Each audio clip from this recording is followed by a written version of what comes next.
वास्तव में पीआईएल न्यायिक सक्रियता का सबसे लोकप्रिय रूप है।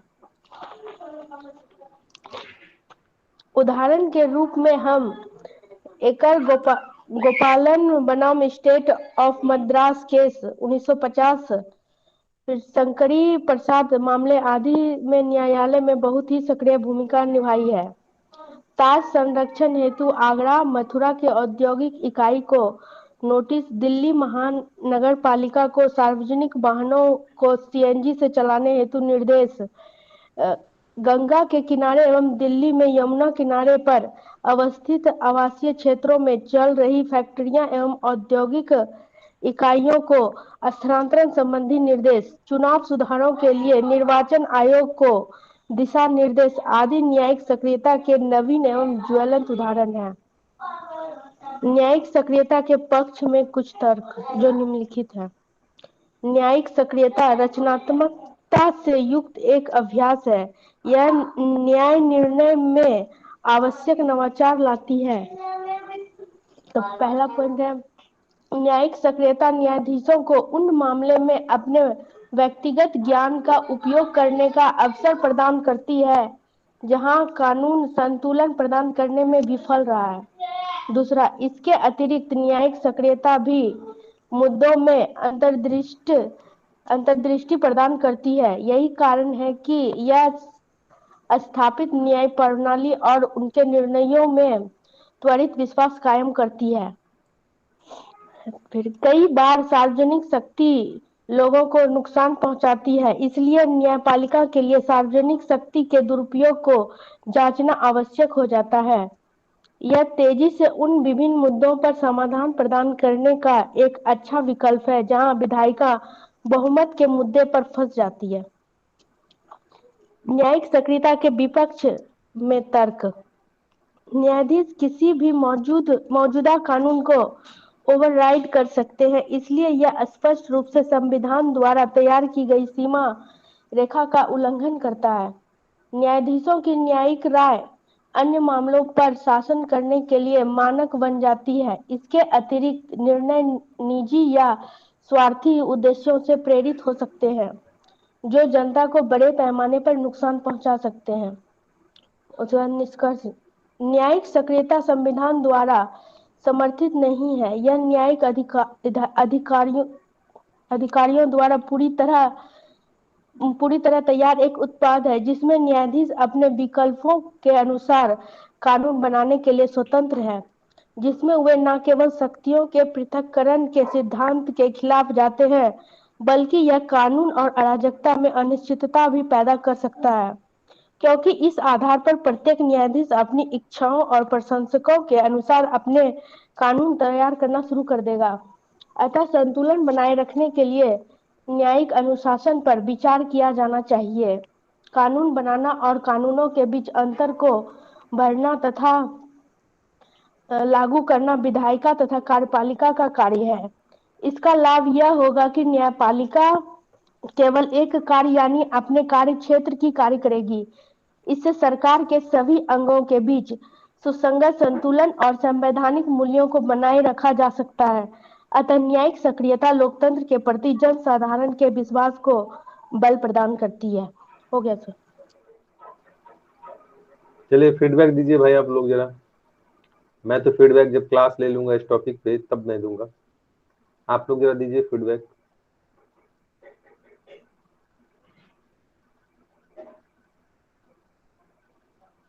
कोई देंगे फीडबैक?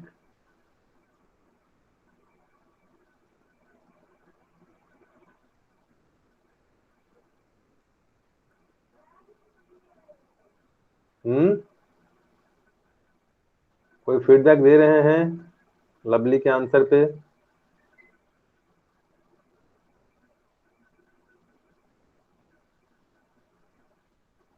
कोई नहीं?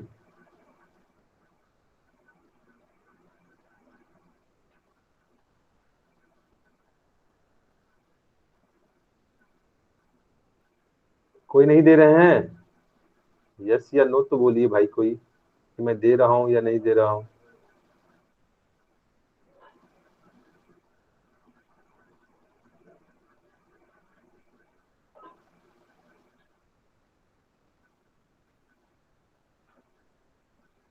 लगता है ज्यादा गलती था सर। निशब्द हो गए हैं सभी लोग आपकी आंसर को सुन के, शब्द ही नहीं मिल रहे हैं। नहीं सर, ऐसा नहीं है, अटेम्प्ट तो ठीक है। अब पूरी तरह हमने वर्कआउट किया है तो उसमें हम क्या फीडबैक दें? मैडम ने जो लिखा है अच्छा ही लिखा है। हाँ, ये हुई ना एक बात, वही तो मैं कह रहा हूँ कि फीडबैक देने की स्थिति में है या नहीं है, मैं वही तो बात कर रहा था ना हरेंद्र। नहीं सर अभी मैं हाँ नहीं सर, लिख वही पाऊंगी क्वेश्चन। मैं ही सर ही करंट में पढ़ता हूँ तो। देखिए इस क्वेश्चन के डायमेंशन की जब बात करते हैं ना लवली, दीपाली आपने तो मेन इंटरव्यू दिया है, आप बताइए।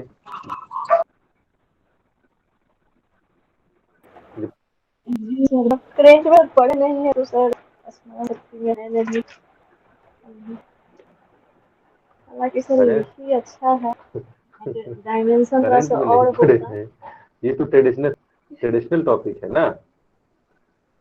जी सर लिखी अच्छा है, बट थोड़ा सा डायमेंशन और माने कि इसमें होता, और एग्जाम्पल वगैरह काफी कम है। तो जैसे संसद जो कानून बनाया है तो उस पर बहुत सारा माने कि सुप्रीम कोर्ट ने निर्णय दिया है, तो वो सब एग्जाम्पल और माने कि देना चाहिए था, और बेहतर हो जाता।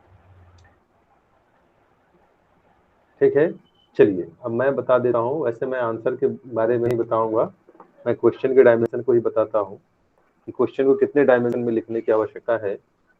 पहली बात कह रहा है क्वेश्चन कि न्यायिक सक्रियता के बारे में बात कर रहा है, और फिर कह रहा है कि यह एक नवीन अवधारणा है। और क्या है क्वेश्चन में लवली? बताते हैं सर।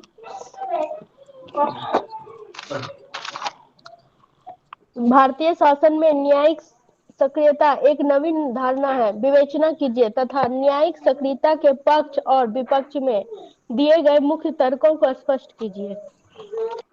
ठीक है, तो अब देखिए इस क्वेश्चन के 3 डायमेंशन है इस प्रश्न के हिसाब से कि न्यायिक सक्रियता है क्या, दूसरा यह नवीन अवधारणा है तो कैसे, और तीसरा पक्ष है कि न्यायिक सक्रियता की जो सकारात्मक बातें हैं और उसके नकारात्मक बातें हैं, इसका आपको परीक्षण करना है। तो अब जिस डायमेंशन में जब हमें आंसर लिखना है तो हमें क्या करना होगा, सबसे पहले न्यायिक सक्रियता क्या है इसके बारे में बताना पड़ेगा कि न्यायिक सक्रियता से आशय क्या है, और वो कौन कौन से आधार स्तंभ है जिसने क्या किया, न्यायपालिका को सक्रिय बनाने का कार्य किया। जिसमें आपको क्या करना है, तो जो बेसिक स्ट्रक्चर की संकल्पना है, जो फंडामेंटल राइट के संरक्षण की भूमिका है, और तीसरा जो पीआईएल है, ये 3 इशूज ने क्या किया, ये 3 निर्णय ने न्यायपालिका को सक्रियता को बढ़ाने का कार्य करता है। इसे स्पष्ट करना था संक्षेप में। फिर आपको आना था कि यह नवीन अवधारणा है तो कैसे, क्योंकि आपको क्या दिखाई देगा कि 80 के दशक के बाद न्यायपालिका क्या होती है, सक्रिय होने लगती है, और यहीं से देखेंगे कि बेसिक स्ट्रक्चर को लेकर अपने निर्णय को लेकर आएगा। यहीं से क्या होगा, तो आपको पीआईएल को लेकर आएगा, यहीं पे आपको मूल अधिकार को नई व्याख्याएं दी जाएगी, आर्टिकल 19 की आर्टिकल 21 की नई व्याख्याएं की जाएंगी। तो ये सब चीजें वहां पर आपको स्पष्ट करना था कि नवीन अवधारणा यहाँ से हमें दिखाई देता है। अब प्रश्न उठता है कि न्यायपालिका के सक्रिय होने के कारण क्या है।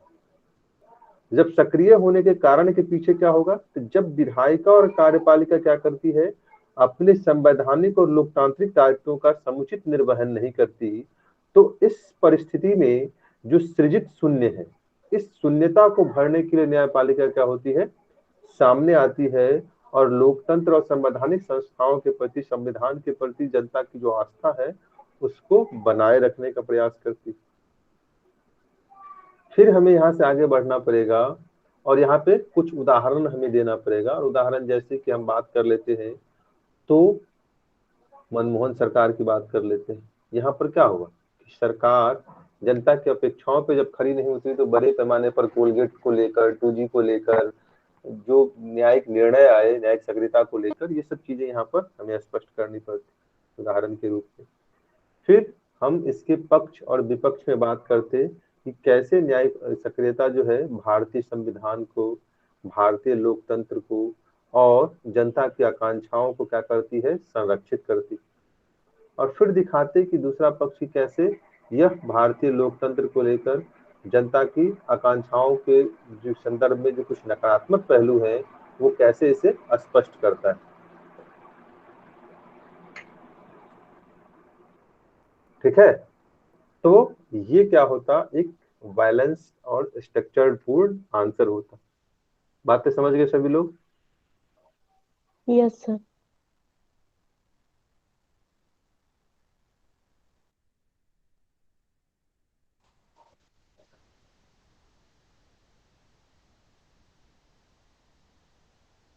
से डील करना। कोई कंफ्यूजन किन्हीं को? हरेंद्र? सर बातें स्पष्ट हो गई? जी सर। एसएस? Yes sir. चलिए, और कोई कंफ्यूजन तो नहीं किन्हीं को इस प्रश्न से रिलेटेड? तो कल कहाँ थे हम लोग?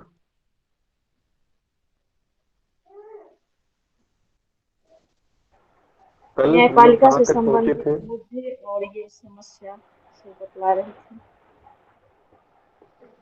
ठीक है, आज का आर्टिकल जो भेजा हमने पढ़ा था, आप लोगों ने पढ़ा था उसे? सर टाइम नहीं मिल पाया, वो क्लास शुरू हो गई थी सर उस समय। यही चीज, यही तो है आप लोगों के साथ, एक नहीं अच्छा सा सर, कोड वर्ड मिला हुआ है कि सर टाइम ही नहीं मिल पाता है, क्या कर। सर 5 बजे से पीटी का क्लास शुरू हो गया और आज थोड़ा लंबा खिंचा गया, तो कंटिन्यू सर क्लास रात उधर सर, हो गया। रात सर भी से आप लोगों का बहुत शोषण करते हैं ना? 6:30 बजे से 9, 5 से 7, 7:30 से आपका 9, 9:15, उस पर भी कल वही तो कह रहे टेस्ट, ऑनलाइन टेस्ट। वही तो कह रहे, रात सर भी आप लोगों का बहुत शोषण कर रहे हैं। उसके बाद फिर संडे हमारे को टेस्ट है। हमारे फायदे के लिए करते हैं ना सर। हम्म, चलिए,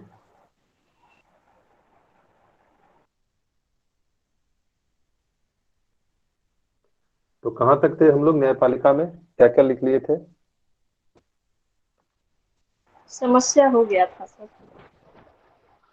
समस्या हो गया था, जी सर। समाधान समस्याओं के कारण हो गए थे।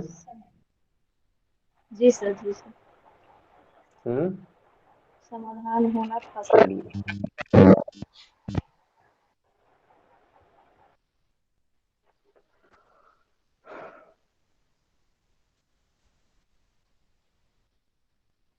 तो समाधान के पहलू में लिखिए,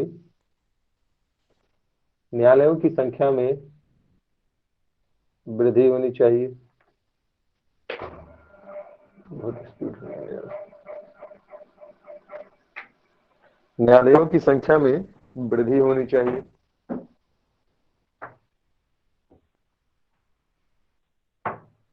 ठीक है, और वर्तमान न्यायालयों की आधारभूत संरचना का विस्तार होना चाहिए, बेहतरी होनी चाहिए, उसमें आधारभूत संरचनाओं में सुधार होना चाहिए।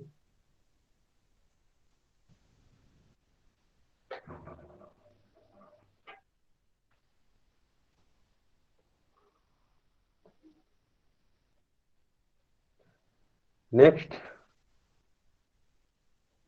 न्यायालयों की संख्या, न्यायाधीशों की संख्या में वृद्धि।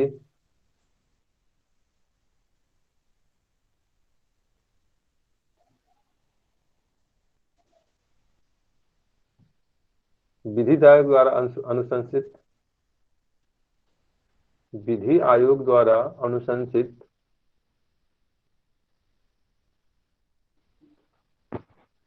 विधि आयोग द्वारा अनुशंसित प्रति 10 लाख की जनसंख्या पर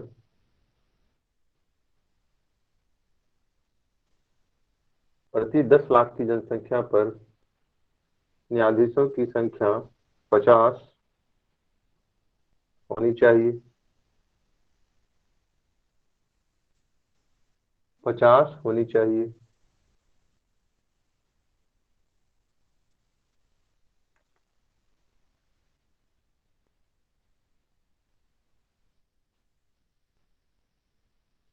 नेक्स्ट,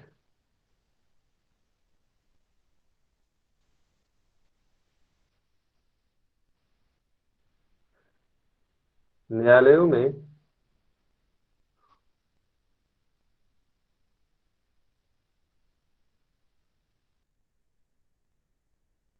निपटारा होना चाहिए। न्यायालयों में न्यायालयों वादों में का,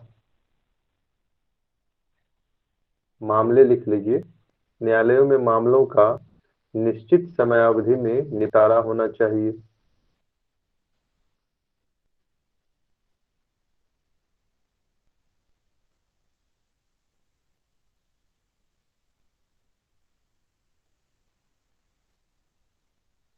तथा इसके लिए वैकल्पिक न्याय तंत्र की भी व्यवस्था होनी चाहिए। तथा इसके लिए वैकल्पिक न्याय तंत्र की भी व्यवस्था होनी चाहिए।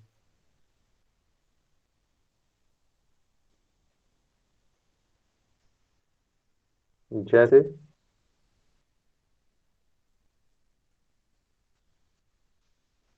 लोक अदालत, लोक अदालत, मोबाइल अदालत, मोबाइल अदालत, ग्राम न्यायालय,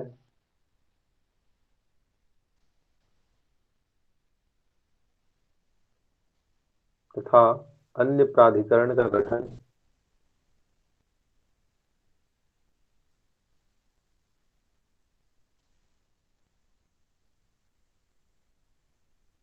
अन्य प्राधिकरण का गठन। जैसे क्या है, प्राधिकरण में कैट है, गैट है, जैसे इरेडा है, इरडा है। तो ये सब क्या है, ट्रिब्यूनल्स हैं जो क्या करते हैं, कंपनियों से संबंधित मामलों का निपटारा करते हैं। ओके, यहाँ तक बात स्पष्ट हो गई।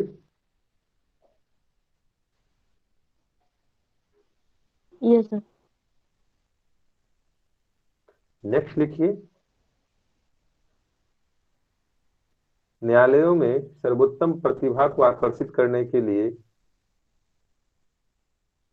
न्यायालयों में या न्यायाधीश के रूप में सर्वोत्तम प्रतिभा को आकर्षित करने के लिए, न्यायाधीश के रूप में सर्वोत्तम प्रतिभा को आकर्षित करने के लिए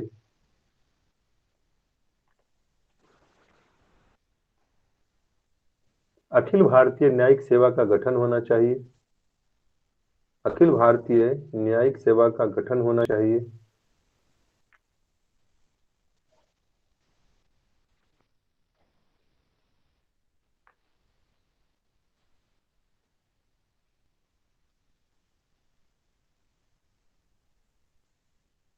ठीक है, इसके अलावा नवोन्वेषण और तकनीकी सुधार के लिए, सुधार का प्रयास, नवोन्वेषण और तकनीकी स्तर पर सुधार होना चाहिए। जैसे ई कोर्ट की संकल्पना को मूर्त रूप देना चाहिए।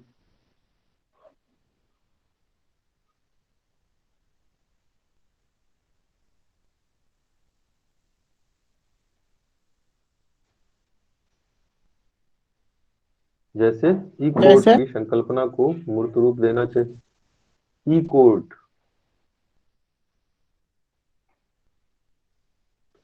ठीक है, इलेक्ट्रॉनिक कोर्ट की संकल्पना को मूर्त रूप देना चाहिए।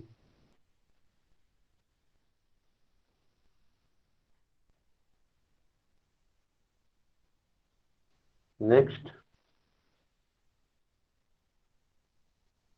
वकीलों के लिए मॉडल कोड ऑफ कंडक्ट लाया जाए।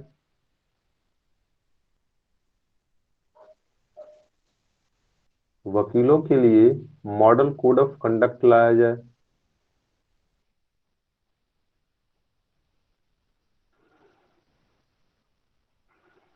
ताकि मामलों को गैर गैर जरूरत से लंबा न खींचा जाए, ताकि मामलों को गैर जरूरी रूप से लंबित न किया जाए।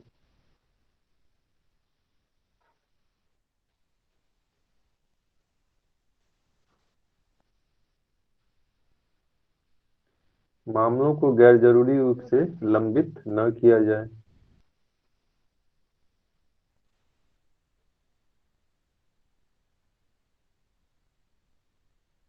मामलों को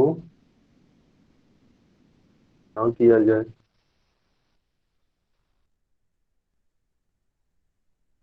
1961 को लागू किया जा सकता है। इसके लिए अधिवक्ता अधिनियम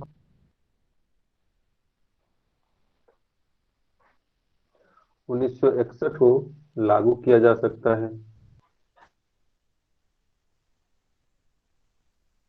नेक्स्ट,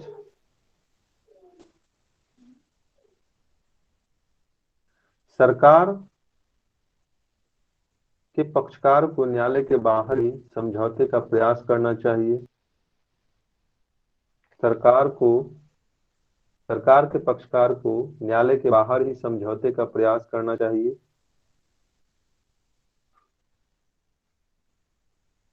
ताकि सरकारी मामले ज्यादा न्यायालय में न पहुंचे। सरकार के पक्षकार को न्यायालय के बाहर ही समझौते का प्रयास करना चाहिए, ताकि सरकारी मामले ज्यादातर न्यायालय में न पहुंचे।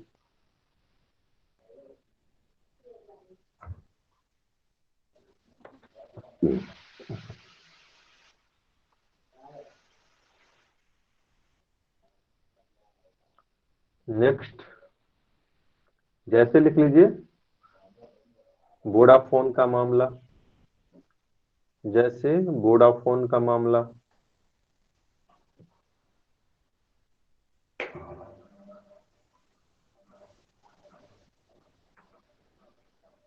वोडाफोन का मामला।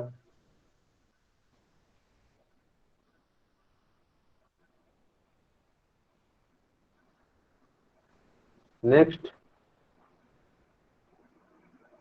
न्यायिक प्रक्रिया को वोडाफोन का मामला क्या है? कम खर्चीली। वोडाफोन में था ना कि टैक्स इवेजन को लेकर उस पर जो है सरकार ने 62,000 करोड़ या ऐसे कुछ था उसका टैक्स लगाया था, जिसको लेकर मामला कोर्ट पहुंचा था। ठीक है,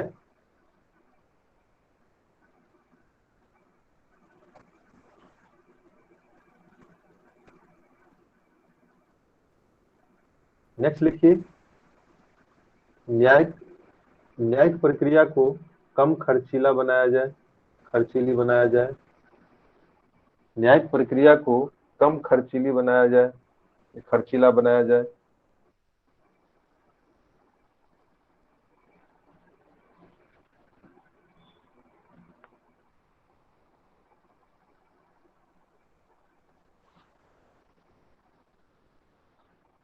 ताकि न्याय की आम लोगों तक पहुंच सुनिश्चित हो सके, या आम लोगों तक न्याय की पहुंच सुनिश्चित हो सके। आम लोगों तक न्याय की पहुंच सुनिश्चित हो सके।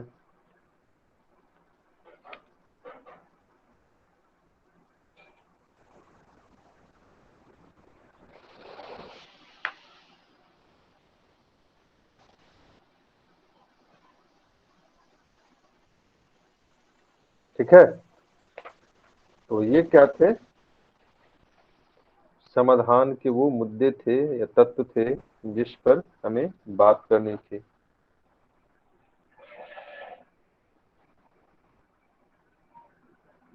बातें स्पष्ट हो गई?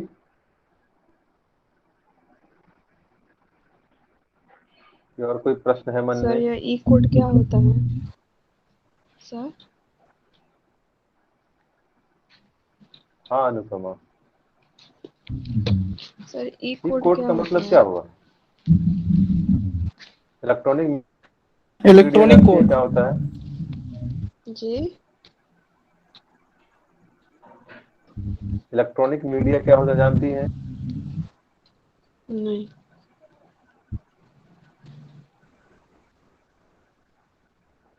अच्छा, टीवी देखा आपने? जी।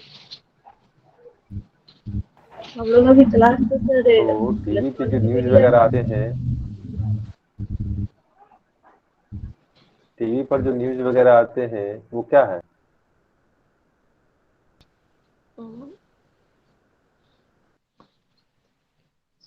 मीडिया।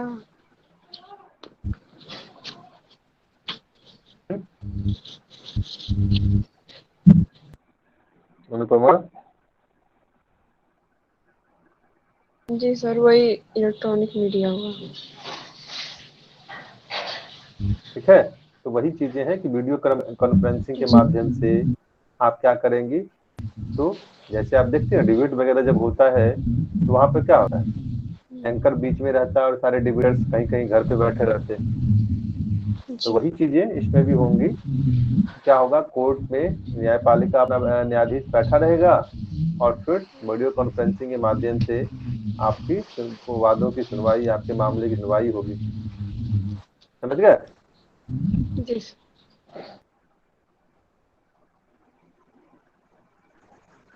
चलिए, तो और कोई कंफ्यूजन किन्हीं को?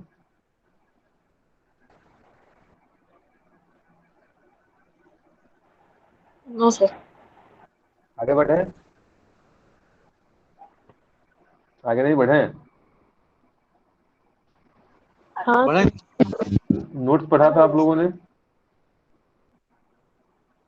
नोट्स पढ़ा था आप लोगों ने? थोड़ा सा पढ़े थे सर। हम्म,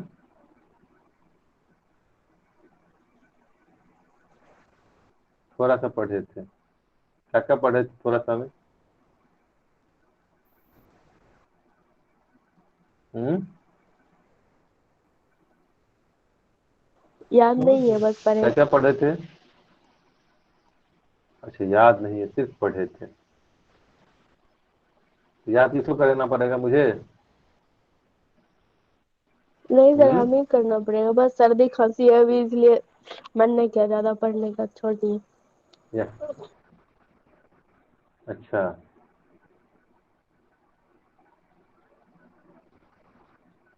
चलिए, तो नेक्स्ट टॉपिक क्या है?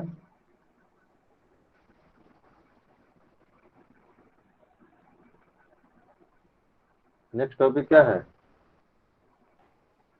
कॉलेजियम सिस्टम, पक्ष और विपक्ष। कॉलेजियम प्रणाली। Collegium system. अच्छा, कॉलेजियम सिस्टम नहीं है, कॉलेजियम प्रणाली है। चलिए, क्या है कॉलेजियम सिस्टम या कॉलेजियम प्रणाली? सुशील, सुशील, क्या है कॉलेजियम प्रणाली? इसमें सर जजों की नियुक्ति को लेकर बात की गई थी कॉलेजियम प्रणाली में। अच्छा, और तो 1973 ईस्वी में इसकी बात की नियुक्ति संबंधित विवाद शुरू हुआ था। अच्छा, और और 1990 ईस्वी के बाद से यह व्यवस्था शुरू की गई थी कॉलेजियम न्यायाधीशों की नियुक्ति के लिए। अच्छा, और और इसमें यह भी कहा गया था कि जो सर्वोच्च न्यायालय के न्यायाधीश होंगे और उच्च न्यायालय के न्यायाधीश, उनको नियुक्ति या तबादला करने के लिए कॉलेजियम पद्धति का व्यवस्था की जाए। अच्छा, उसके बाद जो और बताइए। सांसद द्वारा 99 संविधान संशोधन द्वारा इसको माध्यम से कॉलेजियम को एक राष्ट्रीय न्यायिक नियुक्ति आयोग की स्थापना की गई थी। ठीक है,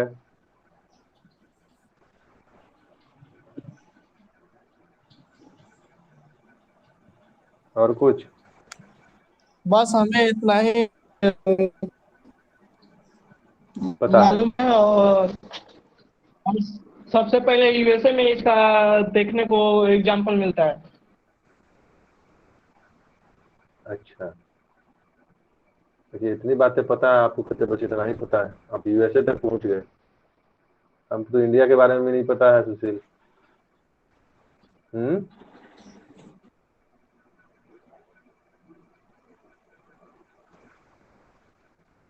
चलिए, तो अब बात करते हैं हम लोग कॉलेजियम सिस्टम या और कॉलेजियम जहां तक व्यवस्था अप्रोक्स या लगा सकते कि प्रणाली की इंदु बात करते मल्होत्रा जो इंदु मल्होत्रा थी वो कॉलेजियम पद्धति के द्वारा ही न्यायाधीश बनी थी, जहां तक उम्मीद मुझे लग रहा था, अनुमान के मुताबिक बता रहा हूं। हैं। अच्छा,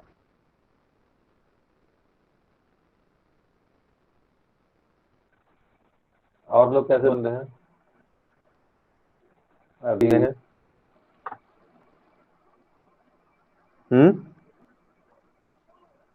कॉलेजियम सिस्टम के तहत बने हैं सर। इसमें होता है जैसे सुप्रीम कोर्ट के मुख्य न्यायाधीश और 4 अन्य वरिष्ठ न्यायाधीश होंगे और फैसला जो है सो बहुमत के आधार पर लिया जाएगा। इसी को कॉलेजियम कहा गया है और इसी के माध्यम से वर्तमान में न्यायाधीशों की नियुक्ति होती है। चलिए, तो हम लोग बात करते हैं कॉलेजियम सिस्टम के बारे में या कॉलेजियम व्यवस्था के बारे में या कॉलेजियम प्रणाली के बारे में। तो सबसे पहले प्रश्न उठता है कि कॉलेजियम है क्या। इसे तो लिखवाने की आवश्यकता नहीं है ना, आप लोगों के पास तो नोट्स है ही। जी सर। जी सर। जी सर। तो नोट्स सामने खोल लीजिए आप लोग और उसको देखिए। तो हमने कहा कि कॉलेजियम का आशय क्या है। कॉलेजियम का मतलब क्या होता है, ग्रुप से होता है। ग्रुप मतलब क्या होगा कि एक कोर कमेटी होगी जो क्या करेगा, किसी मामले पर जो संबंधित निर्णय प्रक्रिया है उसको क्या करेगा, अंजाम देगा। तो इसे ही हम कॉलेजियम कहते हैं। और न्यायपालिका के परिप्रेक्ष्य में देखिए तो क्या है कि न्यायपालिका में 5 जो वरिष्ठतम न्यायाधीश हैं, और वरिष्ठतम न्यायाधीशों की अगर बात करें तो इसमें क्या है, एक सीजेआई होते हैं और 4 अन्य वरिष्ठतम सदस्य होते हैं न्यायपालिका के, जिसमें भविष्य का सीजेआई भी शामिल होता है। वो क्या करते हैं, न्यायाधीशों की उच्च न्यायपालिका में, उच्च न्यायपालिका का मतलब क्या हुआ, सुप्रीम कोर्ट और हाई कोर्ट, इसमें न्यायाधीशों की नियुक्ति को लेकर, उसके स्थानांतरण को लेकर क्या करते हैं, निर्णय लेते हैं और इस निर्णय को कार्यपालिका को प्रेषित करते हैं। और कार्यपालिका क्या करती है, इस पर अपने इन्वेस्टिगेशन को अंजाम देती है और फिर राष्ट्रपति के द्वारा सिग्नेटरी होने के बाद ये लोग या तो अपने न्यायाधीश के रूप में नियुक्त होते हैं या नहीं होते हैं या उनका स्थानांतरण होता है। बात स्पष्ट हुई?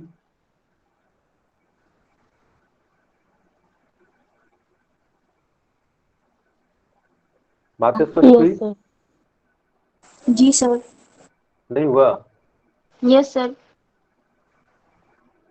किनको बातें स्पष्ट नहीं हुई?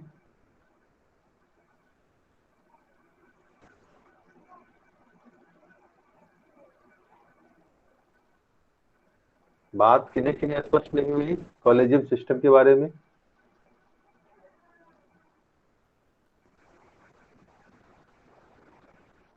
चलिए, तो मैंने कहा कि क्या होता है कॉलेजियम सिस्टम में कि एससी के जो 5 वरिष्ठतम सदस्य होते हैं, जिसमें वर्तमान का सीजेआई, जैसे रमन्ना जी है वर्तमान का सीजेआई, तो वो शामिल होंगे। और इनकी रिटायरमेंट के बाद जो सीजेआई बनने वाले हैं, चीफ जस्टिस ऑफ इंडिया बनने वाले हैं, वो शामिल होते हैं। और 3 और वरिष्ठतम सदस्य शामिल होते हैं और टोटल 5 मेंबर होते हैं जो क्या करते हैं, न्यायाधीशों की नियुक्ति से लेकर उसके स्थानांतरण तक के मामलों पर निर्णय लेते हैं। और यह निर्णय कार्यपालिका के लिए क्या होता है, बाध्यकारी होता है। अब प्रश्न उठता है कि इसका विकास कैसे, आखिर कॉलेजियम सिस्टम भारत में आया क्यों? क्योंकि भारतीय संविधान में क्या है, इसका उल्लेख नहीं है, बल्कि यह न्यायपालिका की देन है, न्यायिक निर्णयों की देन है, जिसके माध्यम से उसने क्या किया, तो न्यायपालिका में विधायिका और कार्यपालिका के जो हस्तक्षेप हैं उससे अपने आप को बचाते हुए न्यायिक स्वतंत्रता की जो बातें हैं उसको सुदृढ़ करने का प्रयास करता है।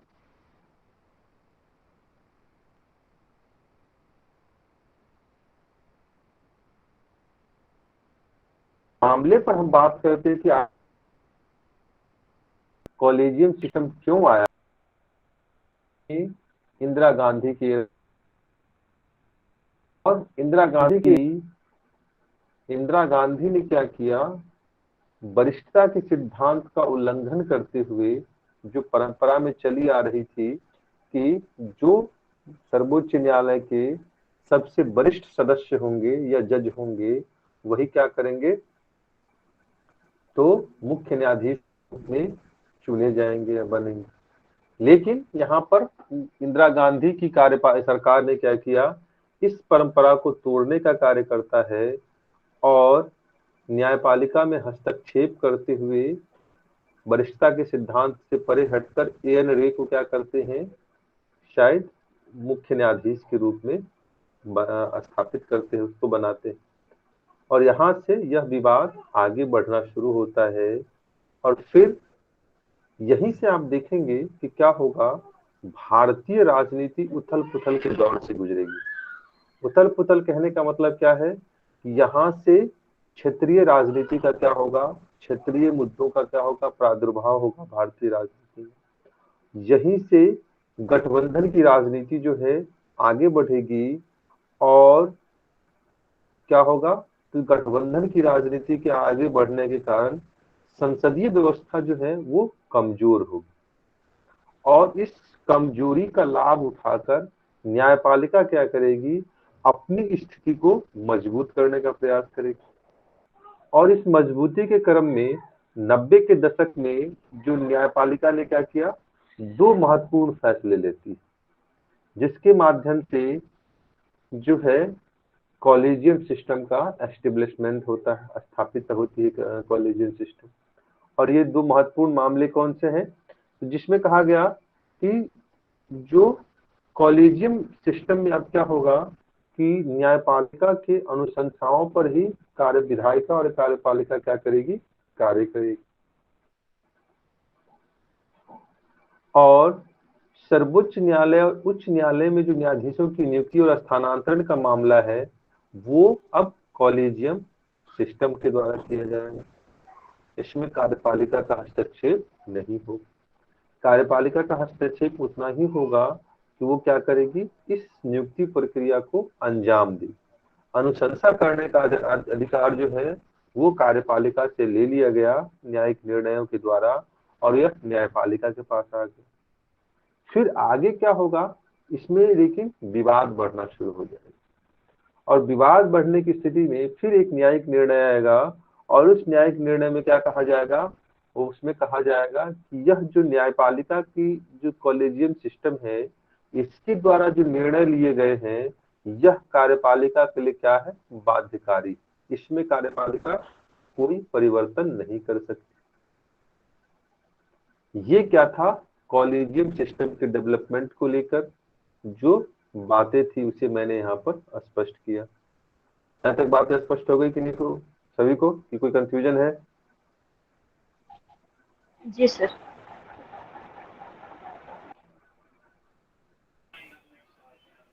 ठीक है, तो अब क्या हुआ कि देखिए यहीं से क्या होगा कि अब देखिए क्या होगा कि जैसे जैसे भारतीय राजनीति क्या होगी, परिपक्व होगी।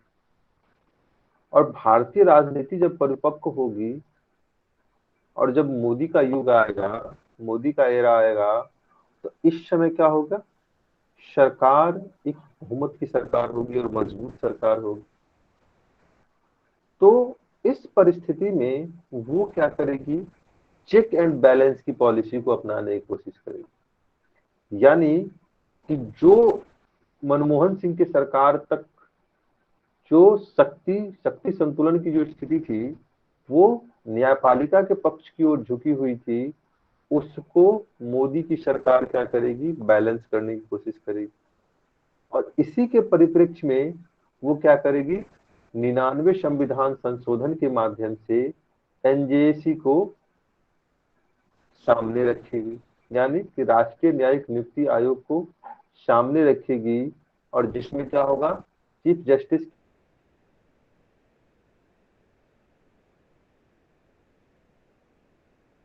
की अध्यक्षता में विधिवेशन किया जाएगा और उससे न्यायपालिका की नियुक्ति और स्थानांतरण निपटाए जाने थे। लेकिन न्यायपालिका ने अपनी स्वतंत्रता को ध्यान में रखते हुए और कार्यपालिका का अपने न्यायिक मामलों में हस्तक्षेप से अपने आप को बचाए रखने के लिए क्या करती है, तो इसको असंवैधानिक घोषित कर देती है, न्यायिक पुनरावलोकन के माध्यम से, न्यायिक समीक्षा के माध्यम से। और इस तरीके से जो यह कॉलेजियम सिस्टम है, इसको लेकर वाद विवाद की स्थिति आपको दिखाई देगी। बातें यहां तक स्पष्ट हुई?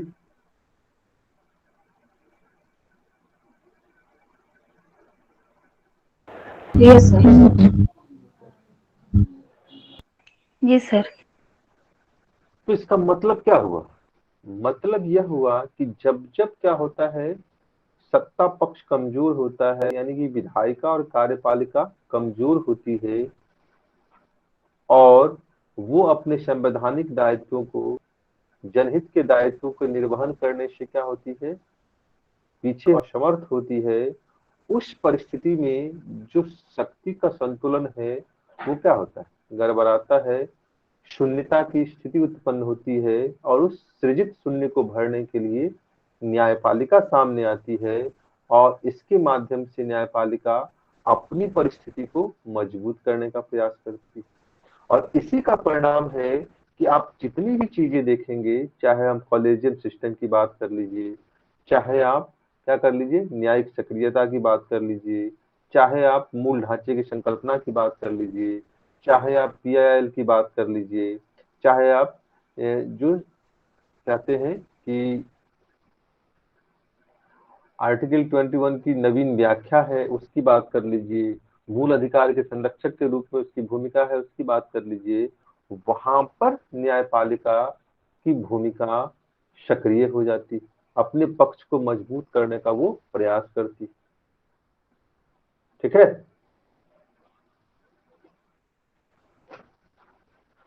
जी आगे सर। बढ़े,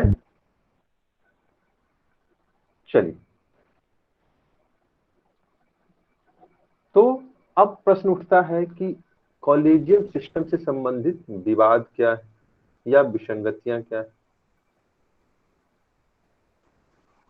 तो सबसे पहली बात हमने आपको जब शुरुआत ही मैंने की थी तो कहा था कि कॉलेजियम सिस्टम क्या है, संविधान की उत्पत्ति न होकर न्यायपालिका के न्यायिक निर्णयों की उत्पत्ति। मतलब कि यह जो व्यवस्था है वो गैर संवैधानिक, ठीक है, और गैर संवैधानिक होने के कारण कहीं न कहीं संविधान का जो संरक्षक है, संविधान का जो व्याख्या करता है, वही क्या कर रहा है, यहाँ पर संविधान की मूल भावना का उल्लंघन कर रहा है। जबकि संविधान की स्थापित प्रक्रिया क्या है कि कार्यपालिका क्या करेगी, न्यायपालिका में न्यायाधीशों की नियुक्ति करेगी। चाहे हम विभिन्न लोकतांत्रिक देशों की बात कर लें तो हम यूएस का उदाहरण लेते हैं। यूएस में क्या है, तो न्यायिक नियुक्ति में कार्यपालिका की भूमिका महत्वपूर्ण होती है, न कि न्यायपालिका की भूमिका। तो यहीं पर इस न्यायिक सिस्टम की आलोचना होती है, कॉलेजियम सिस्टम की आलोचना होती है कि यह क्या है, संविधान के स्थापित मूल्यों के विरुद्ध है और कार्यपालिका की शक्तियों का क्या है, अतिक्रमण है। बात स्पष्ट हो गई?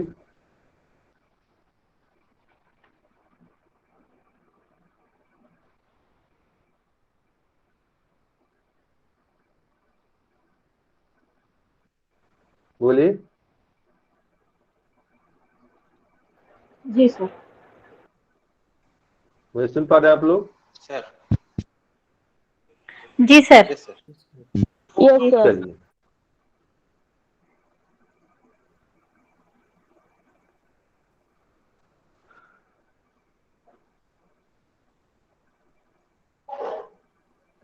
अब प्रश्न उठता है कि न्याय कॉलेजियम की सीमाएं क्या है। तो पहली बात हमने कहा कि जब सीमाओं की बात करते हैं, पहली बात इसमें है कि यह संविधान के अनुच्छेद 50 में क्या कहा कि न्याय कार्यपालिका और न्याय की शक्ति का पृथक्करण करने की बात कही गई। ठीक है, क्या हुआ सुशील?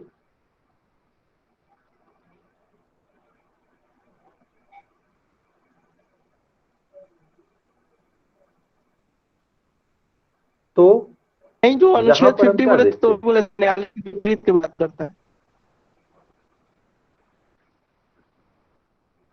हाँ, तो यहाँ पर आप देखिए न्यायपालिका ने क्या किया, इस पृथक्करण के सिद्धांत का उल्लंघन करता है। यानी कि न्यायपालिका ने क्या किया, कार्यपालिका के कार्यों और शक्तियों में हस्तक्षेप करते हुए न्यायिक नियुक्ति की जो प्रक्रिया है उसको कृत्रिम रूप से बदलने का प्रयास किया और कॉलेजियम सिस्टम को स्थापित किया। दूसरी बात कहा गया कि यह क्या है, लोकतांत्रिक व्यवस्था के प्रतिकूल। लोकतांत्रिक व्यवस्था में क्या कहता है कि न्यायपालिका की नियुक्ति की प्रक्रिया जो है वो विधायिका और कार्यपालिका के संसद के मार्फत, न कि न्यायपालिका के मार्फत। और संविधान निर्माताओं ने भी इसी परिकल्पना को क्या किया था, भारतीय संविधान में शामिल किया था, ताकि इसके माध्यम से क्या हो, चेक और बैलेंस की जो पॉलिसीज हैं उसे हम क्या कर सके, बनाए रख सके। कोई भी संस्था क्या हो, अपने संवैधानिक अधिकारों का गलत उपयोग न कर सके। तो यह जो कॉलेजियम सिस्टम है वो संविधान के मूल्य और लोकतांत्रिक व्यवस्था के विरुद्ध। फिर हमने कहा इसको लेकर आरोप प्रत्यारोप की स्थिति भी आपको दिखाई देगी। क्यों? क्योंकि कॉलेजियम सिस्टम के बारे में कहा गया कि एक तो क्या है, यहाँ पर पारदर्शिता नहीं, कि आखिर किसी न्यायाधीश के चयन करने का आधार क्या होगा। ठीक है, जो निर्चयन की को लेकर जो विचार विमर्श होते हैं कॉलेजियम में, उस पर कोई स्पष्ट क्या है, मापदंड नहीं। तो यह जो एक बंद निर्णय प्रक्रिया है, यह कहीं न कहीं इसकी जो पारदर्शिता है लोकतंत्र में, जो क्या है, लोकतंत्र क्या कहता है कि सभी की क्या होनी चाहिए, सहभागिता होनी चाहिए और निर्णय प्रक्रिया में पारदर्शिता होनी चाहिए। लेकिन कॉलेजियम सिस्टम में यह परिकल्पना संकल्पना नहीं दिखाई देगी। आप इसके कारण क्या होता है, तो कॉलेजियम सिस्टम पर भाई भतीजावाद का आरोप लगता है, कॉलेजियम सिस्टम पर भ्रष्टाचार का आरोप लगता है, और कॉलेजियम सिस्टम पर क्या है, तो आपको कहते हैं कि लैंगिक विभेद जो हम कहते हैं इसमें समाज के वंचित तबकों को शामिल करने की जो बातें हैं न्यायिक प्रक्रिया में, उसके प्रति उपेक्षापूर्ण दृष्टिकोण का आरोप लगता है। क्यों? क्योंकि आप देखिए तो भ्रष्टाचार के अगर मामले देखें तो पीडी दिनाकरण का मामला देख सकते हैं आप। ठीक है, भाई भतीजावाद के आरोप में आप देखते हैं कि कई सारे एक ही परिवार के लोग क्या होंगे, पीढ़ी 3 से 4 पीढ़ियां न्यायाधीश के रूप में आपको दिखाई देंगे। जिसमें आप किसकी बात कर सकते हैं, तो इसमें आप मार्कंडेय काटवी की बात कर सकते हैं। इसमें क्या था, 2-3 पीढ़ियां उसकी क्या थी, तो सरकार में आप न्यायाधीश के रूप में आपको दिखाई देगी। तो कहीं ना कहीं इससे क्या है, तो भाई भतीजावाद की जो स्थिति है वो आपको दिखाई देगी। इसके अलावा देखिए तो यहाँ पर प्रतिभा और योग्यता को एक अनदेखी भी आपको दिखाई देगी। और इसको लेकर जो मामला हाईलाइट हुआ था उसमें दिल्ली हाई कोर्ट की जो पूर्व मुख्य न्यायाधीश थे एपी शाह, उसको लेकर यह मामला बहुत हाईलाइट हुआ था। तो उसकी योग्यता और प्रतिभा की अनदेखी करते हुए सुप्रीम कोर्ट में कभी उस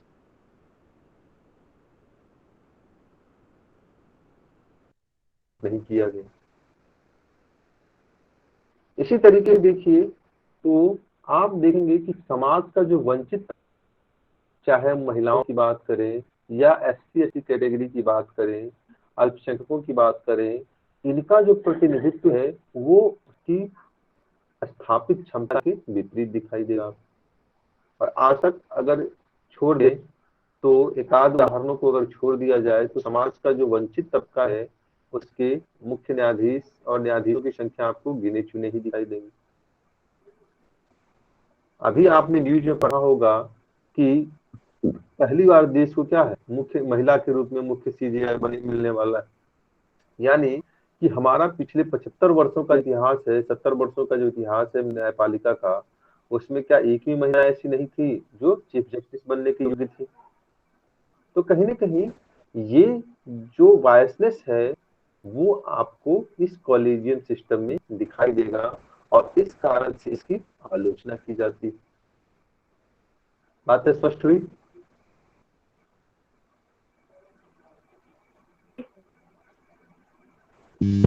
बोलिए। Yes sir. जी सर। ठीक है।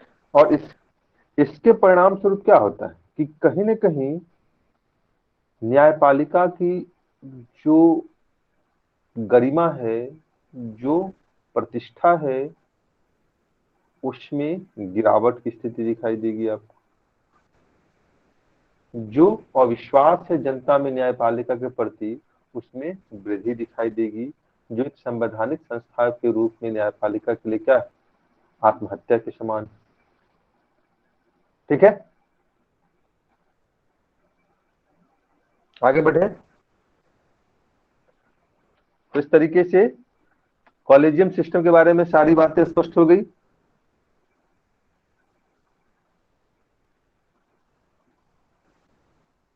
जी सर। जी सर। ठीक है। विवादित मुद्दों में और चीजें देख सकते हैं, जैसे क्या यह कार्यपालिका और न्यायपालिका के बीच विवाद को निरंतर जन्म देता है। क्यों? क्योंकि क्या करेगी, जैसे ही कॉलेजियम सिस्टम के द्वारा क्या होगा, न्यायाधीश को नियुक्ति को लेकर नामों की अनुशंसा कार्यपालिका के पास भेजी जाएगी। कार्यपालिका क्या करेगी, उस पर निर्णय लेने में देरी करती, जांच का मामला बनाकर तो किसी नाम को वापस कर देती।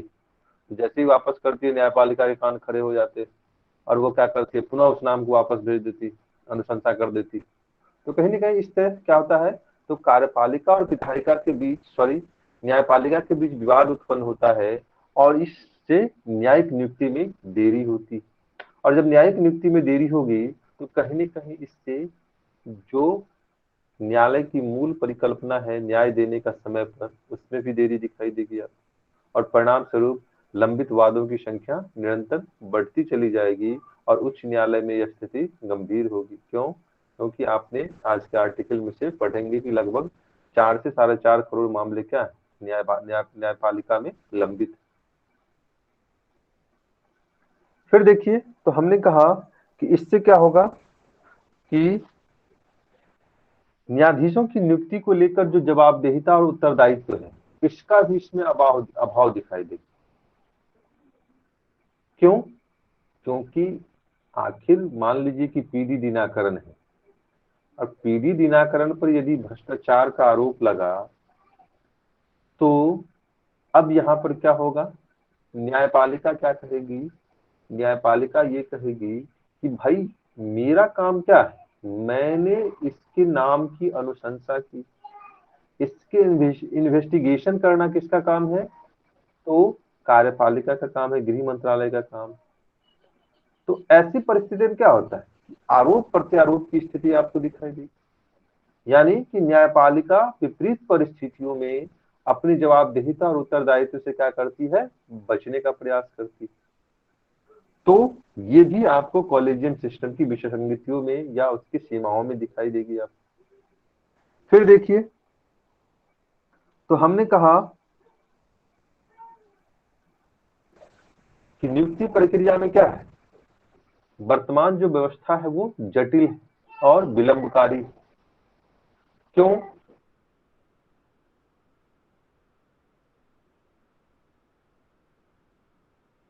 क्योंकि हमने कहा कि कॉलेजियम सिस्टम के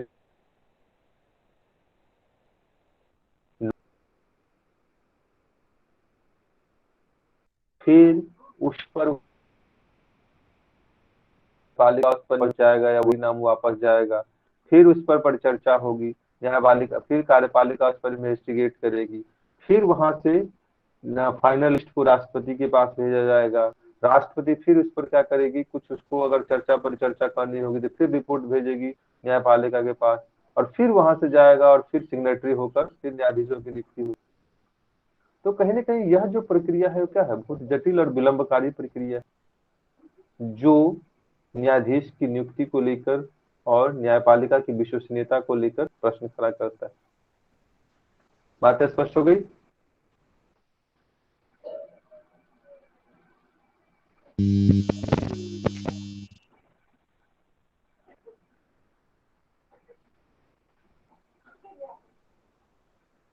बोलिए, कोई कंफ्यूजन यहाँ तक नहीं, को कुछ पूछना? No sir. सर हाँ सर बताइए, सर मुझसे बोलिए। ना एक प्रॉब्लम सर, आज हम क्वेश्चन बैंक है ना सीमेंट की होगी। आपकी आवाज बहुत कट के आ रही है अजीब अनुपमा, सर, वो आज ना आपकी आवाज मैं वो स्पष्ट नहीं हो देखी पाई। हूँ। क्या देखी? भूत? नहीं सर, वो पॉलिटिक बोलिए अनुपमा। देखी हूँ सर, पॉलिटिक की हाँ क्वेश्चन बैंक देखी हूँ मैं। तो सर ना वो मतलब अच्छा, अजीब लगा है। क्या तो हर साल अलग अलग क्वेश्चन पूछते हैं, तो सर उसके लिए पूरा बुक ही याद करना पड़ जाएगा। पॉलिटिकल क्वेश्चन देखे तो बड़ा अजीब लगा है। मतलब सर रिपीट नहीं कर रहा है ना सर, तो मतलब सर नया नया भी दे रहा है, तो सर उसके लिए पूरा याद करना बहुत मुश्किल होगा बुक सर। उतना 66 का देखें या फिर 65 का देखें तो मतलब सर अलग अलग क्वेश्चन।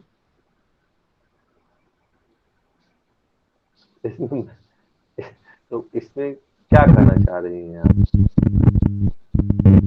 सब बोलना है ना कि सर बुक उतना सर मेरे से याद ही नहीं हो पाएगा सर, बहुत मुश्किल लग रहा है। मतलब हम देखे हैं तो बहुत क्या टेंशन कर हो रहे गया हैं है कि हम क्या सही करें, बुक हम यार सर तो अनुपमा, इसमें मतलब कोई कैसे मुश्किल लगने वाली बात नहीं है। आपकी आवाज ही स्पष्ट नहीं आ पा रही है। देखिए अनुपमा, एक चीज याद रखिए कि जब तक मन में जब ये आशंकाओं का दौर आ जाएगा ना, तो चीजें टफ लगने लगेगी। ठीक है, तो हमें अपने मन में नकारात्मक ऊर्जा को संचालित नहीं होने देना है।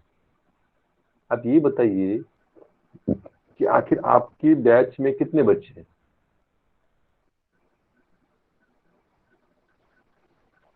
बोलिए अनुपमा, बहुत आपके ज्यादा बैच में कितने बच्चे हैं?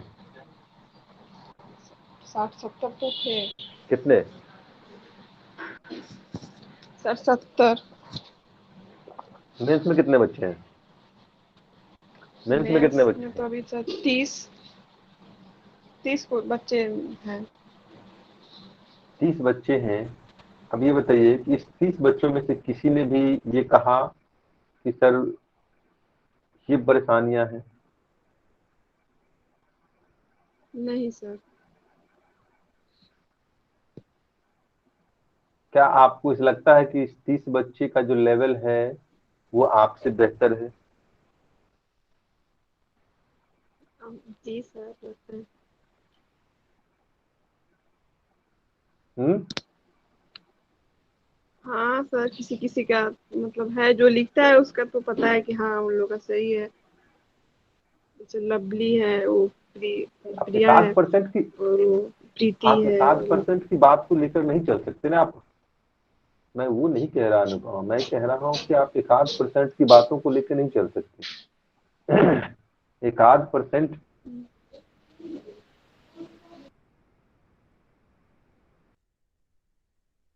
का डिसीजन नहीं हो।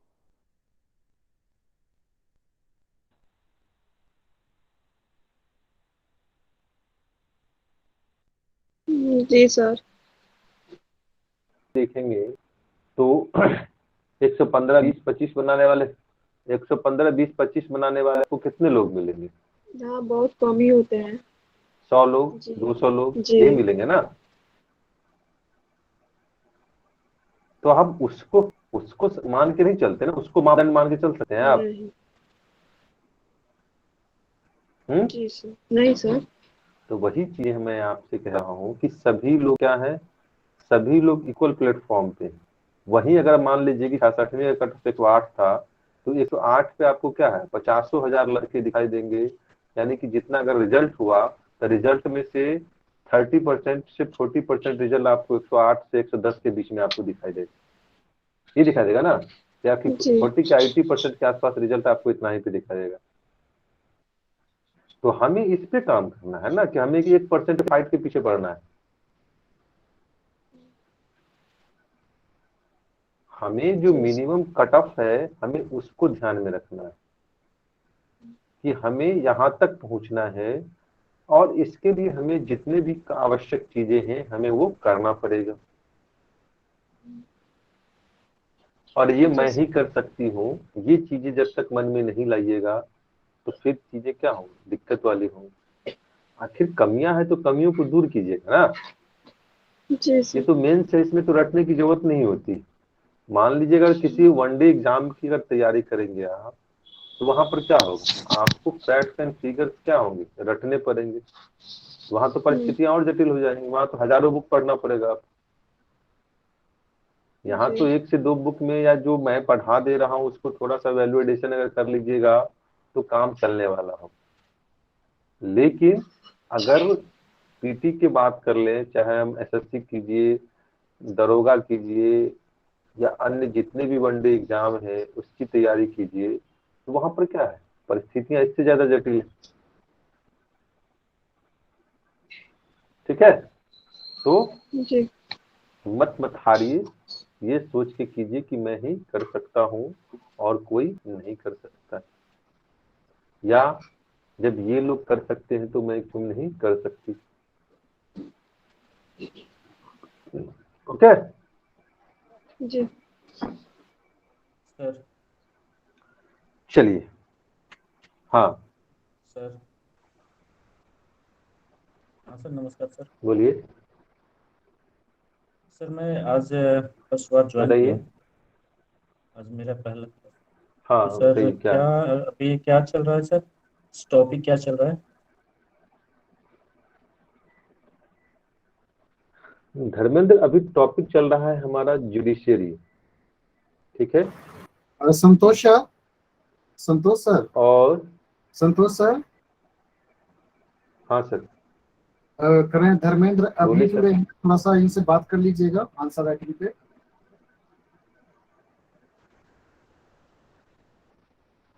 ठीक है। हाँ धर्मेंद्र बताइए। हाँ सर। तो तो मैं ये वही बता सर, रहा था मैं तो आपको आज जुड़ा हूँ। कि अभी, तो वही मैं बता रहा था कि अभी पॉलिटी की क्लास चल रही है आपकी मेंस की, और जी। पॉलिटी में हम लोग अभी जुडिशरी सिस्टम को लेकर बात कर रहे हैं। और जुडिशरी सिस्टम में ठीक है सर।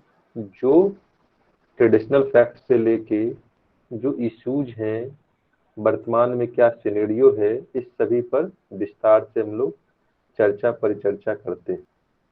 ठीक है। जी इसके सर। अलावा इस जी क्लास का जो मोटिव है वो है आपके आंसर राइटिंग स्किल पे काम करना।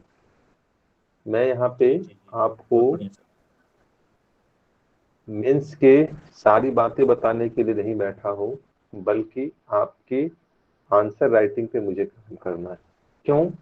क्योंकि जो आपकी एग्जामिनेशन की क्या है, प्राइम नीड्स, जिसपे कोई अदर इंस्टीट्यूट काम नहीं करता, क्योंकि रिसोर्स ऑफ मटेरियल के मामले में आप लोग बहुत रिच हैं और मार्केट में ढेर सारे अच्छे अच्छे रिसोर्स ऑफ मटेरियल हैं आप लोगों के पास अवेलेबल।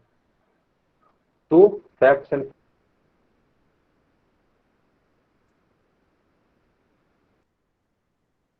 का इस्तेमाल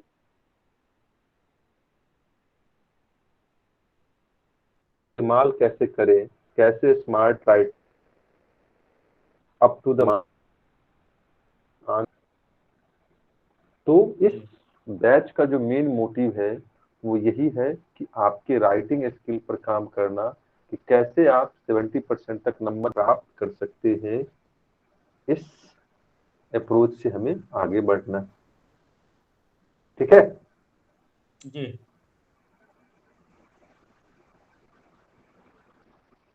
तो इसके लिए आपको क्या करना होता है, पर डे आंसर राइटिंग करना पड़ता है, उसका रिव्यू आपको मिलेगा, जो फीडबैक मिलेगा उस पर आपको काम करना पड़ेगा, ठीक है? इसके अलावा क्लास में लिखवाया कम जाता है और समझाने का प्रोसेस ज़्यादा होता है।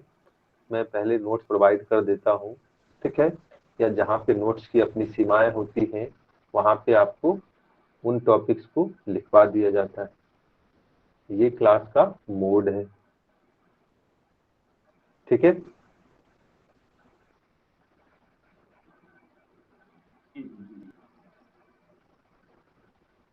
तो बातें स्पष्ट हो गई धर्मेंद्र?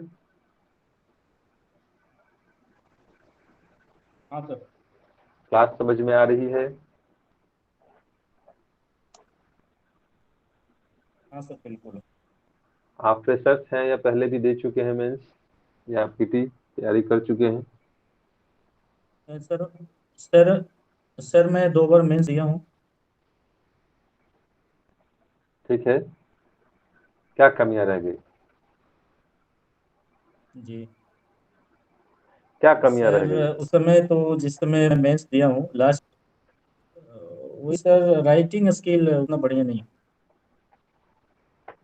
अच्छा, और सर फिर उसके बाद धर्मेंद्र फिर ब्रेक हो गया। धर्मेंद्र हाँ सर सर हाँ, सर राइटिंग, ये जो आपका राइटिंग स्किल है, सर प्रत्येक दिन बात करते हैं उस पे। ओके। अच्छा जी जैसे क्लास जुड़ते हैं तो सबसे पहले राइटिंग स्किल पे ही बात होती है। जी। उसके साथ ही साथ है कि आप मेरे साथ भी राइटिंग स्किल पे है कि 7 बजे जुड़ सकते हैं। ओके। जब हमारी क्लास, 7 बजे मॉर्निंग में सर? नहीं, इवनिंग में, जब हमारी क्लास अच्छा ऑफ इवनिंग होती में। है पीटी वाली। ओके। अच्छा अच्छा तो ठीक जो सर। जो बच्चे हैं कि जिन बच्चों की कमजोरियां होती है तो उस पे है कि वहां भी काम होता है। जी संडे को जो है आप 1 बजे जो है आप जुड़ सकते हैं। संडे को होता है क्या कि जो बेहतर आंसर, सप्ताह में आपके सबसे बेहतर आंसर्स होते हैं, है ना, उस जी। आंसर्स को लेकर के मेरे साथ जुड़ना होता है। ठीक है। अच्छा ठीक है सर। और सर जो है कि प्रत्येक दिन 7:30 बजे आपसे जुड़ते हैं, 7:30 बजे से 9, 9:15 बजे तक। अच्छा हाँ सर ठीक है। और अब चलिए, जुड़ने में दिक्कत नहीं होगी ना धर्मेंद्र? नहीं नहीं कोई दिक्कत नहीं सर, अब ठीक हो गया है। हाँ, ठीक है।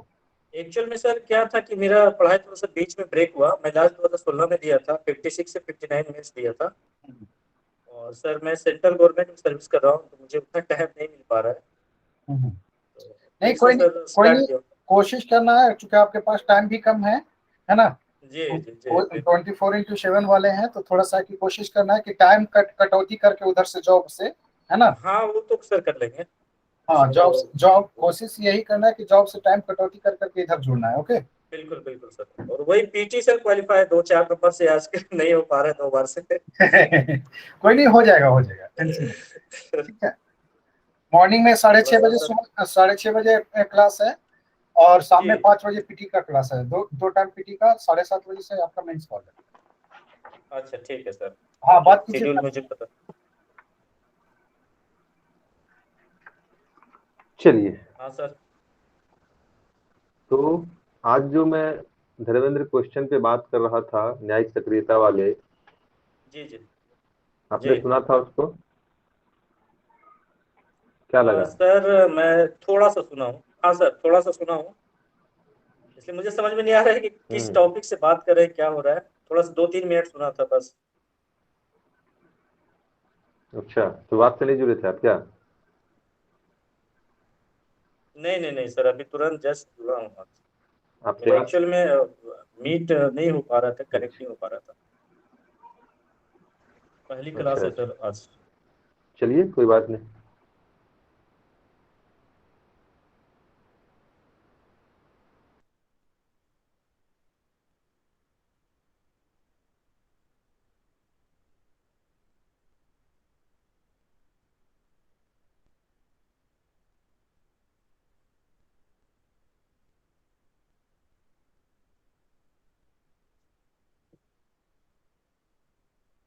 धीरे धीरे हैबिचुअल भी हो जाएंगे। ओके, जी जी सर। चलिए, तो ये क्या था हमारा जुडिशरी सिस्टम में जो कॉलेजियम सिस्टम है उस पर हमने परिचर्चा की थी। यहाँ तक कोई कंफ्यूजन है किन्हीं को?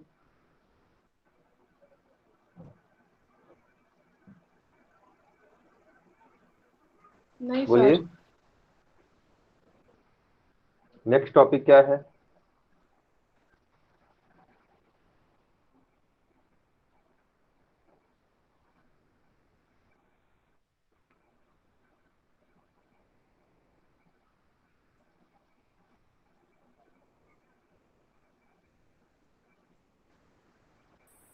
नेक्स्ट टॉपिक क्या है?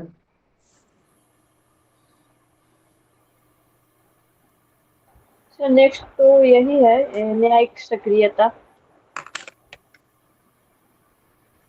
चलिए, नेक्स्ट सक्रियता एक लंबा टॉपिक है, वो आज नहीं हो पाएगा, इस पे हम लोग परसों परिचर्चा करेंगे। जी आज सर। एक टॉपिक होगा आप लोगों के पास न्यायिक अवमानना का, है ना? जी सर, न्यायिक लिखा है अवमानना, सर, कंटेम्प्ट ऑफ न्यायिक कोर्ट। अवमानना। ठीक है, तो आज हम लोग न्यायिक जी सर। अवमानना को देख लेते हैं। एक छोटा सा टॉपिक है और हाल में यह चर्चा में भी रहा था, विशेषकर जब प्रशांत भूषण की हम लोग बात कर रहे थे और उन्होंने जब न्यायपालिका पर यह आरोप लगाया था न्यायिक भ्रष्टाचार को लेकर, तब उन पर कंटेम्प्ट ऑफ कोर्ट का मामला चला था और यह मामला बहुत ही हाईलाइट हुआ था मीडिया में। तो प्रश्न उठता है कि आखिर न्यायिक अवमानना है क्या? क्या है न्यायिक अवमानना?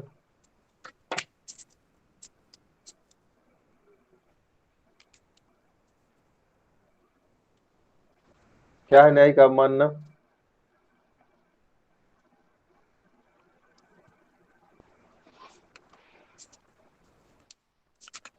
न्यायिक अवमानना है क्या?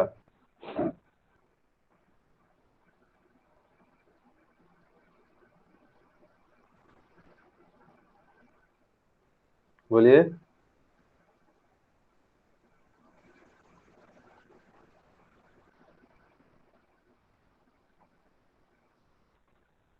चलिए, तो आप नहीं बताएंगे तो हमें ही बताना पड़ेगा।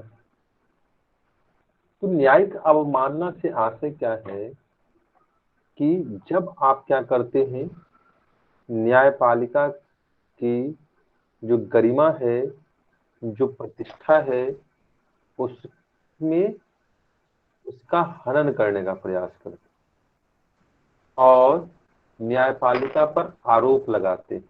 आरोप किस आधार पर?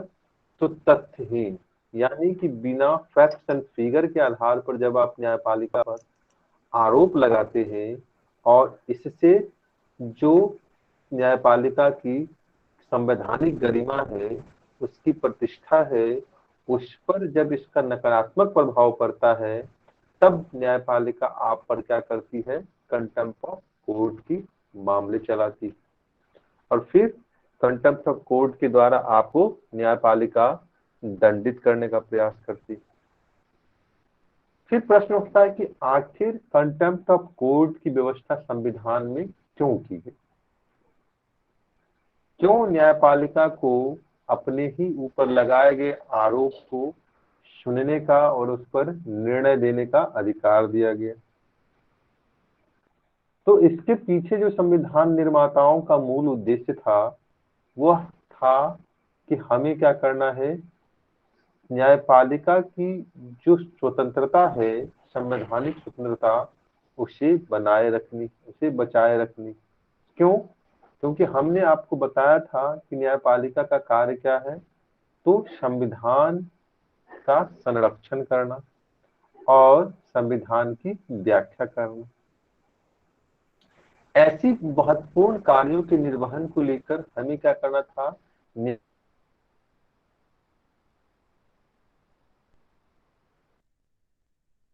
न्यायपालिका की स्वतंत्रता को, उसे, और साथ ही साथ हमें उसकी गरिमा और प्रतिष्ठा को भी बचाए रखना था।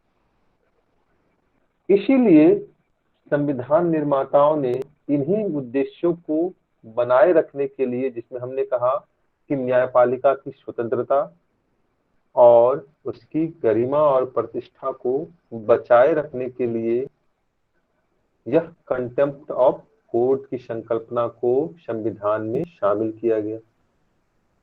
ठीक है। और कहा कि ऐसे सभी मामले जो क्या करती है, न्यायपालिका के स्वतंत्रता को लेकर, उसकी गरिमा को लेकर, उसकी प्रतिष्ठा पर चोट करती है, धूमिल करती है, उसको हरासित करने का प्रयास करती है, तब न्यायपालिका संबंधित संस्थाओं पर, संबंधित व्यक्ति पर क्या करेगी, कंटेम्प्ट ऑफ कोर्ट का मामला चलाएगी। तो प्रश्न उठता है कि आखिर कंटेम्प्ट ऑफ कोर्ट के टाइप्स क्या है। तो कंटेम्प्ट ऑफ कोर्ट के जब टाइप्स की बात करते हैं तो इसके दो आधार बनते हैं। एक तो सिविल, यानी कि सिविल कंटेम्प्ट ऑफ कोर्ट होगा, यानी कि सिविल अवमानना होगी, और दूसरा दंडिक होगा, यानी कि जिसमें आपको दंड दिया जाएगा। तो अब प्रश्न उठता है कि फिर सिविल अवमानना या सिविल कंटेम्प्ट ऑफ कोर्ट है क्या? यहां तक बातें स्पष्ट हुई कि कोई कंफ्यूजन है?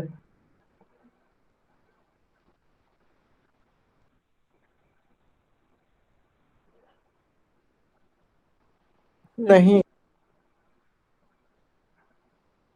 नहीं सर। कुछ पूछना है यहाँ तक किन्हीं को? कोई प्रश्न हो मन में? धर्मेंद्र, बातें स्पष्ट हो रही हैं? जी ठीक है सर। चलिए,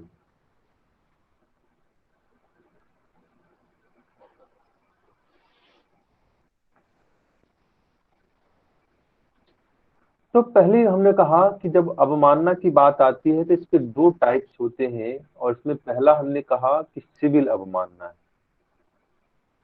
और सिविल अवमानना के संदर्भ में जो बातें कही गई हैं संविधान में, वो कहा गया है कि हमें क्या करना होगा, जब हम जानबूझकर क्या करते हैं, किसी न्यायिक निर्णय के खिलाफ, किसी डिक्री के खिलाफ, या उसके आदेश की अवहेलना करते, उसकी अवज्ञा करते। तीन बातें हमने कहा यहाँ पर कि क्या करना है, किसी न्यायिक आदेश के खिलाफ, न्यायिक निर्णय के खिलाफ और डिक्री के खिलाफ क्या करते हैं आप,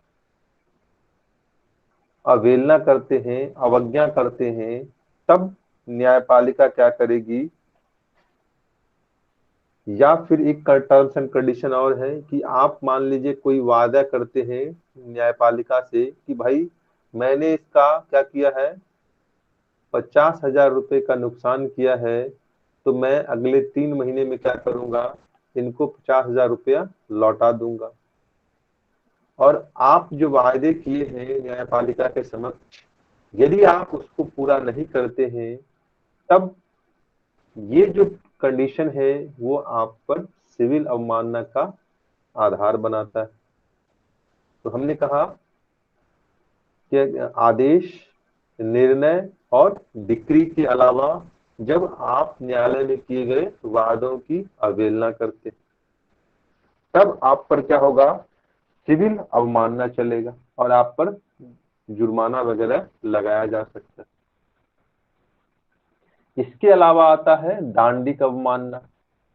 और दांडिक अवमानना में क्या होता है, जब क्या करते हैं आप ऐसी बातों का प्रकाशन करते हैं जो क्या करती है न्यायपालिका के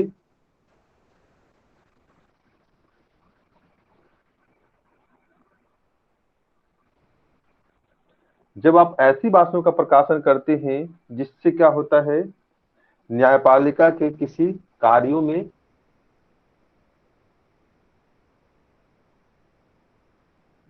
बाधा उत्पन्न होती है, उसका प्राधिकार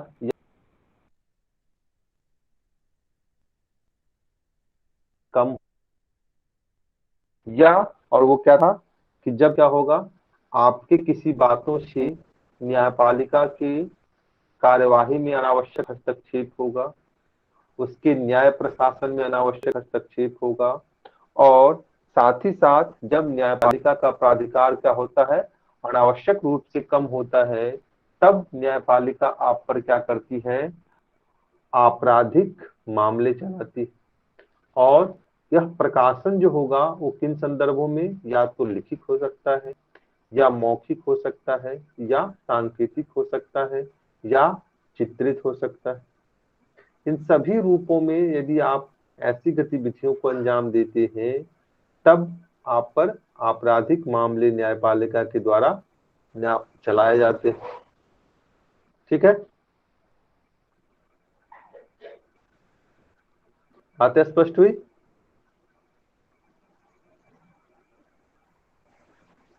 जी सर। जी सर। इसी क्रम में न्यायिक अवमानना अधिनियम 1971 लाया गया, और न्यायिक अवमानना अधिनियम 1971 में जो बातें कही गई हैं उसमें पहली बात कही गई कि यदि यह क्या है, यदि किसी निर्णय, आदेश, रिट आदि की अवहेलना करते हैं तब दंड देने की शक्ति को परिभाषित करती है। यानी कि यदि आप क्या करते हैं न्यायालय के किसी निर्णय की, आदेश की, रिट की अवहेलना करते हैं तब न्यायपालिका आपको दंडित कर सकती है। ठीक है, इसके अलावा कहा गया कि जो ऊपर में वर्णित अवहेलना है जो मैंने कहा उस पर व्यक्तिगत स्वतंत्रता के मौलिक अधिकारों को प्रतिबंधित करने की शक्ति भी प्रदान करता है। मतलब यह कि ऐसा नहीं है कि आपको क्या किया गया है आर्टिकल 91 के तहत 19(1) के तहत अभिव्यक्ति की आजादी दी गई है तो आप न्यायालय की आलोचना कर सकते हैं, यहाँ पर आपकी अभिव्यक्ति की आजादी को सीमित किया जा सकता है।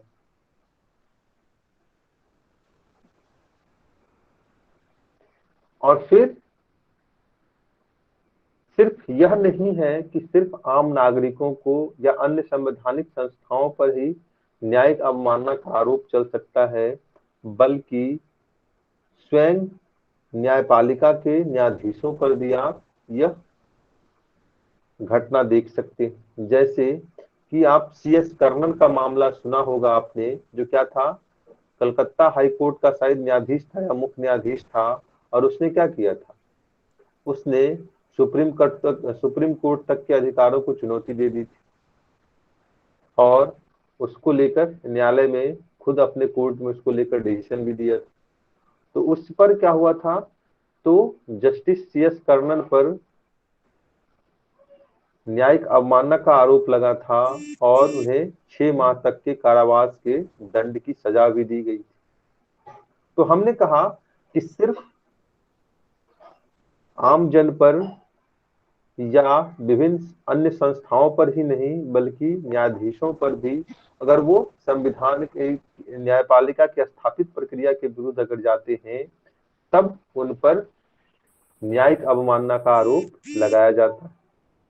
ठीक है, बात स्पष्ट हो गई? जी सर। जी सर।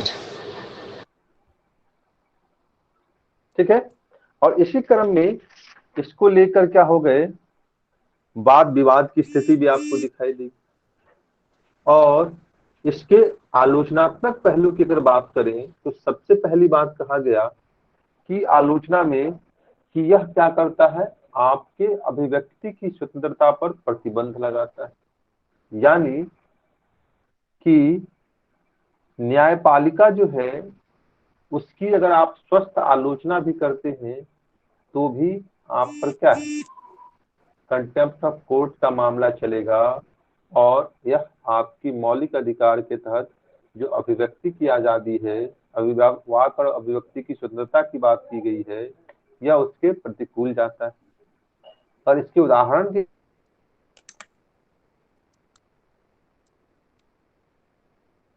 बात करें तो आपने ने जो मामला सही, और इसको लेकर न्यायपालिका ने क्या किया, प्रशांत भूषण पर कंटेम्प्ट ऑफ कोर्ट का मामला चलाता है और उससे माफी मांगने के लिए कहता है। लेकिन न्यायपालिका प्रशांत भूषण ने क्या कहा कि मैं किसी भी अपने बात पर क्या हूँ, अडिग हूँ, और न्यायपालिका मुझे जो भी दंड देगी मैं उसे स्वीकार करने के लिए तैयार। और अंततः उनको 1 रुपये का दंड देकर क्या कर दिया गया, बरी कर दिया गया। और वो 1 रुपया भी वो देने के लिए न्यायपालिका में तैयार नहीं थे, तो शायद कोई उसका रिलेटिव वगैरह जो भी था शायद देके मामला को निपटाने की कोशिश की थी। तो कहने का मतलब क्या है कि जब आप न्यायपालिका की स्वस्थ आलोचना भी करते हैं तो भी यह आपके क्या होता है, प्रतिकूल जाता है। फिर कह रहा है कि दूसरा कि जब कंटेम्प्ट ऑफ कोर्ट में कहा गया कि स्वस्थ एवं तार्किक आलोचना की बात, तो स्वस्थ एवं तार्किक आलोचना को लेकर जो 1971 का न्यायिक अवमानना अधिनियम है उसमें इस शब्द को परिभाषित नहीं किया गया। यानी कि तार्किक और स्वस्थ आलोचना के डायमेंशन क्या होंगे, कौन कौन सी चीजें इसमें शामिल होंगी, उसके आधार क्या होंगे, इसका स्पष्ट वर्णन न होना न्यायपालिका को क्या करता है, अपर हैंड देता है कि न्यायपालिका स्वस्थ आलोचना को अपने रूप से क्या करेगी, परिभाषित करेगी और अपने रूप से परिभाषित करने के आधार पर फिर न्यायिक अवमानना को लेकर मामले सामने लाएगी। ठीक है।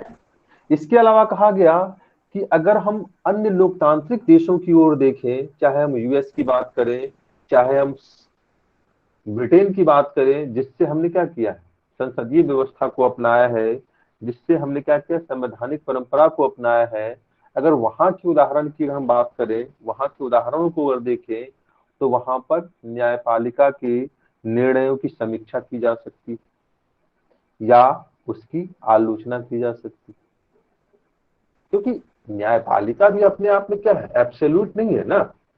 न्यायिक निर्णय से भी गलतियां हो सकती, उसकी प्रक्रियागत समस्याएं चुनौतियां हो सकती। तो कहीं ना कहीं इसके आधार पर जो लोग हैं उसको न्यायपालिका के निर्णय की समीक्षा करने का अधिकार होना चाहिए, उसकी आलोचना करने का अधिकार होना चाहिए। जैसा कि हमने कहा कि हम ब्रिटेन का अगर उदाहरण लें तो ब्रिटेन में पिछले 80 सालों में एक भी कंटेम्प्ट ऑफ कोर्ट का मामला सामने नहीं आया। तो ये क्या है, वो आलोचना के पहलू हैं जो कंटेम्प्ट ऑफ कोर्ट को लेकर सामने आते। ठीक है, यहां तक बातें स्पष्ट हो गई।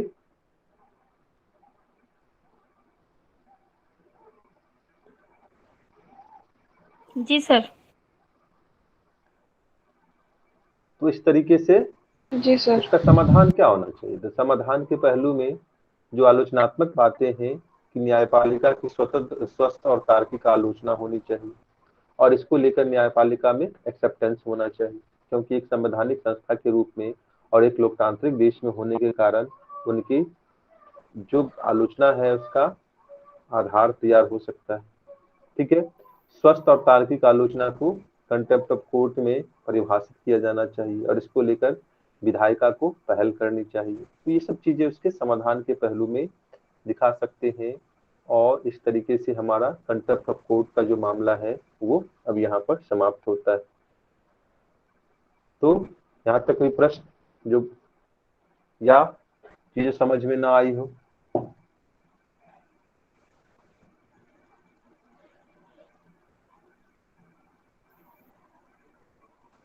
बोलिए। नहीं सर। कोई कंफ्यूजन है किन्हीं को? धर्मेंद्र, बातें स्पष्ट हुई? नहीं सर। जी सर।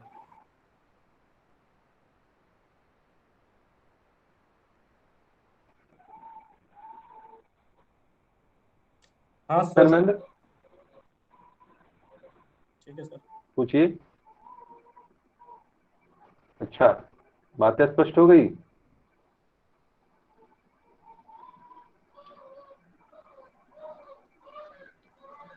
चलिए, तो आज के सेशन को यहीं पे एंड करें। कल आपकी क्लास ऑफ रहेगी, ठीक है? हम लोग सैटरडे को मिलेंगे। सैटरडे और संडे, संडे को आपकी क्लास खुली रहेगी, ओपन रहेगी। उस दिन हम लोग न्यायपालिका से जुड़े हुए जितने टॉपिक हैं इन 2 दिनों में समाप्त करेंगे, और फिर नेक्स्ट टॉपिक जो हमारा होगा वो क्या होगा? फेडरलिज्म और सेंटर स्टेट रिलेशन की जो बातें होंगी उस पर हम लोग चर्चा परिचर्चा करेंगे। ओके? ठीक है सर।